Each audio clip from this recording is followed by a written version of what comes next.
Hey YouTubers. Well, it's Sunday morning, well actually just about Sunday afternoon, right at around lunchtime, 12 o'clock. And I was getting into a project today and I thought, hey, maybe I ought to do a quick video on this. As you know or may not know, if you haven't followed my channel, I've got some baby angelfish. Um, and they are living in that little 5-gallon tank right down over here. Let's see if I can get a quick shot of them. There they are.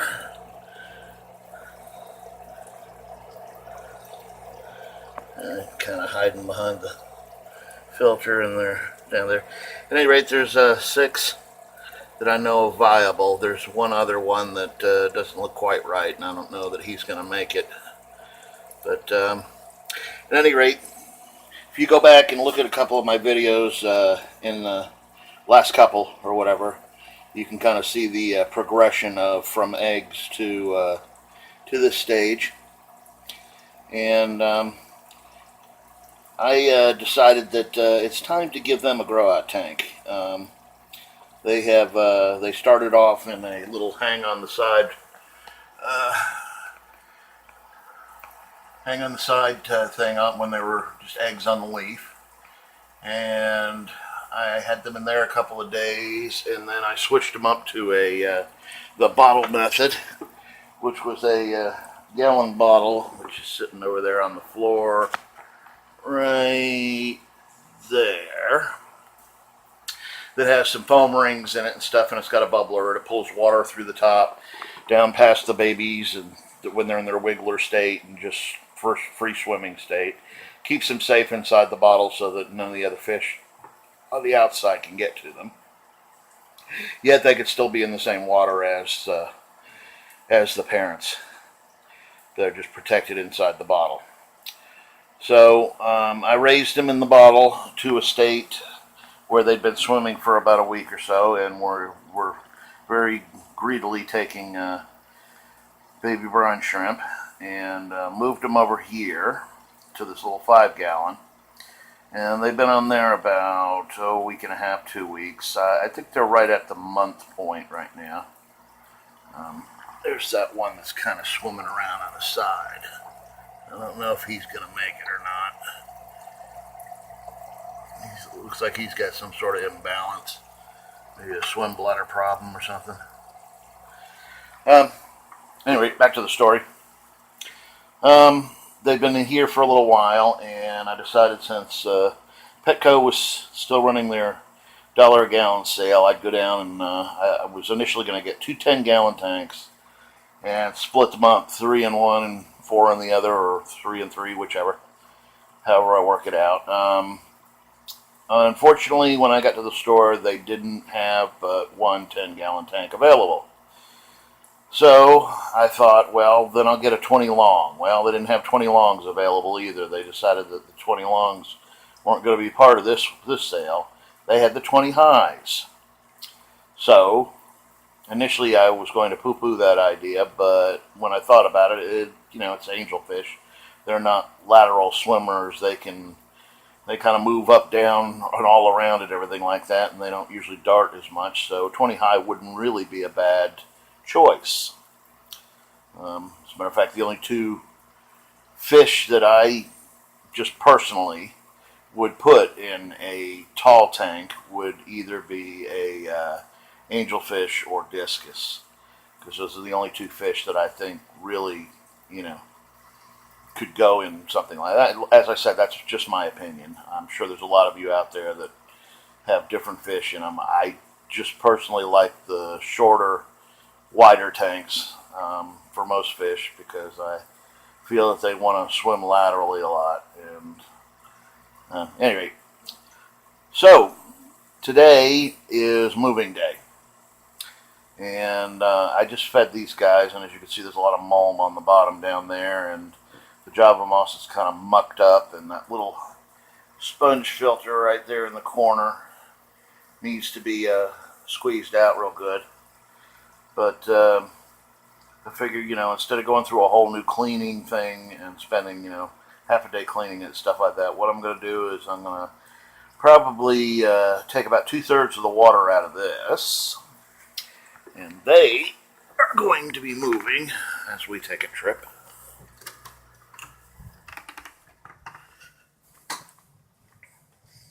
See, I'm in the process of getting this ready for them. Into here, this tank. This tank is going to be where that tank is right now, which I'm about to drain down, and I'm going to take that 10-gallon and put it back in the room we were just in. And this tank is going to go where that one is right now, and this is going to become their grow out tank. And I think a 20 high will be plenty of space for them to get to the size of when I decide which ones I want to keep and which ones will be up for sale, and go from there. And after I make my decision on that one, or if I sell them all or whatever, I can always move a breeding pair and put them in here. You know, keep it simple. Maybe a little sand on the bottom, maybe bare bottom, I'm not sure. I might get a breeding cone, I might just get a piece of slate, I'm not sure. This is all still kind of just coming along as it does. But yeah, I will have the bigger tank available for breeding pair if I need it, or grow out, or whatever. You know, it's just an extra tank for availability. These two over here, I got two Opistos over here, male and a female. There's the female right there, who's just discovered that I put some brine shrimp in there. And I was hoping to get a breeding pair out of them, but for some reason or other, they don't seem to get along too well. So there's going to be a mix up here too when I get this tank back in to, oh, by the way, here's my current iteration of the brine shrimp hatchery. There's usually 2 bottles up there. The other one is being cleaned right now. And you got a little 25-watt heater down at the bottom. Keeps the outside water at a constant about 81 degrees. And then I sink the other bottles in there. The water level's a little low right now because I just moved these. But when you sink the other, you sink this bottle down in, it keeps the internal water in there at about 81 degrees, which is great for hatching brine shrimp. I was having mixed results, being that I am currently taking care of my elderly mother, and the upstairs is kind of her domain right now, and I allow her to change the temperature up and down, and she goes through temperature modes, anything from like 75 on up through 80, 85. So sometimes it's an oven up here, and sometimes it's a lot cooler. And at any rate, with all the temperature going up and down and everything, it wasn't doing my hatch rate real well. So I had to figure out a way to stabilize it, and this is what I came up with. Got a little gang valve there that splits off to the 2 lids. The lids go over the tops, and it works out pretty well. Here is the brine shrimp tank. When I've used the turkey baster to take out the baby brine, and you got pretty much just the water left, and you're not going to get much more out of it, I usually siphon off a bunch of the water into this tank and feed them a little spirulina powder out of that little thing right there. And as you can see, just with a little bubbler, no heater, no filter or anything, it's just an airline bubbling lightly in there. I got quite a few brine shrimp. So, you know, once again, this is another kind of an experimentation. Seems to be working out pretty good, you know. Nothing like, you know, utilizing the best of the best. So, at any rate, we were moving back in here. There's her chair to get up and down the stairs. So the 10 will be coming back and moving in here. And there's that little hatching bottle. I'm thinking maybe down there, or maybe put something in right here, and raise it up a little bit, put some sort of platform in right here, set it in there or something. Not quite sure. It's coming in here and it's going to be somewhere. I can always change my mind and move it around. But that will, of course, free out the 5, and the 5 is my primary hospital slash quarantine tank for the smaller fish. Um, Thank God, knock on wood, I haven't had the need for the hospital aspect of it lately. I have been very lucky, and my fish have been in good health. But okay, I guess I'm kind of running on here, and I need to get back to my project. Give you a quick look at the pistos. The next batch is going to be coming up for sale soon, very soon, as a matter of fact. From what I can tell, guys, those of you waiting on females, I've counted about 4 or 5 so far in this batch. So there will be some females coming up available. Um, just hit me up with an email or Aquabid. You can get in touch with me through there, or IM me through YouTube, whichever. If you're interested in the females, I know I got quite a few emails a while back with people interested, but be honest with you guys, I got my daytime job and life and everything like that. I can't possibly keep up with who sends me what and everything like that. So if you are interested in a female, a pistogramma, double red cockatoides, or a pair, get in touch with me. These guys will be eventually, when all is said and done, moving over into this other tank, and mommy and daddy, who will give them some room to spawn and make some more babies. So I'm going to leave it at that, guys. I'd love to show you the 55 and the rest of the tanks, but the lights aren't on yet, and I got to get rolling on this project. If I think about it, I'll try to get a little more footage to add in, or at least get you some footage in the completed stage of it. I guess I'll see you in a little while when I'm done. Okay, so it's about a couple hours later. 10-gallon ended up over here. My little apistos that are not breeding. I don't know, maybe the change of climate or area will get them come around or something. Who knows? These guys are over here. I'm sure that's not where that tank's going to live, but I'll find a spot for it eventually.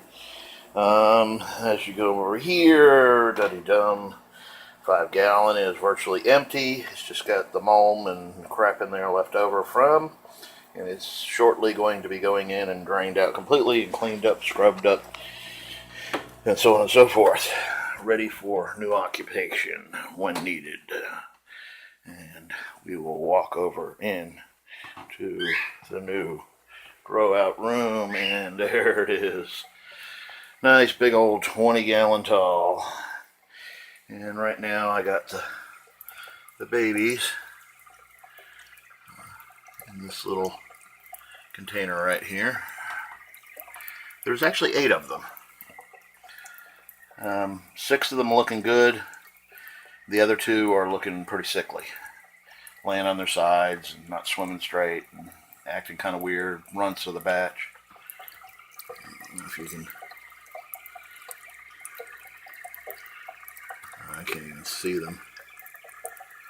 Too much reflection. Okay, but I guess I'll let you watch them being released here into their new tank. Come on.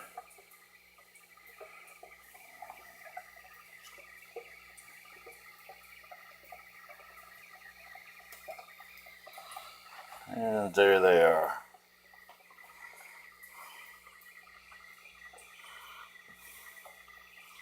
1, 2, 3, 4, 5, 7, 8. Yeah, I count 8. But as you can see, there's 2 little ones, and that one that's kind of waggling right there, him. I don't think he's going to make it. But they got a nice big tank now to swim around in.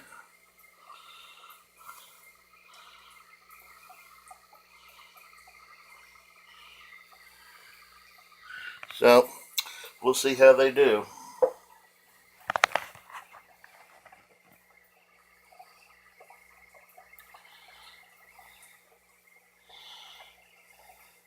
Got plenty of room to grow in. So, I think I'm going to get them some food. Get them acclimated into this completely. I don't know, maybe I'll give them a little time and then I'll feed them. Drop them off. But that's it for today. Hope everybody's had a wonderful weekend. Still time left in this Sunday to do something. Who knows, maybe I'll get into another project, but it's just so hard to get into projects right now with football season on. I did manage in cleaning up this whole area. This is my shipping area, by the way, guys. There's boxes and stuff. I still got to get rid of some of this garbage. Need to get some more tape. But, yeah. There's insulation. This is where everything gets shipped from. So, my shipping / grow out for Angels / freezer and refrigerator for foods and live foods over here. And I hope to work something out and get another worm culture, maybe a white worms or grindles or something like that. Get another worm culture going here soon. Expand out on some of the more live foods and the frozen foods and stuff that I get when I get extras, so that I can, better provide for my little aquatic buddies. So, everybody have a great weekend. Thanks for watching, and we will see you soon.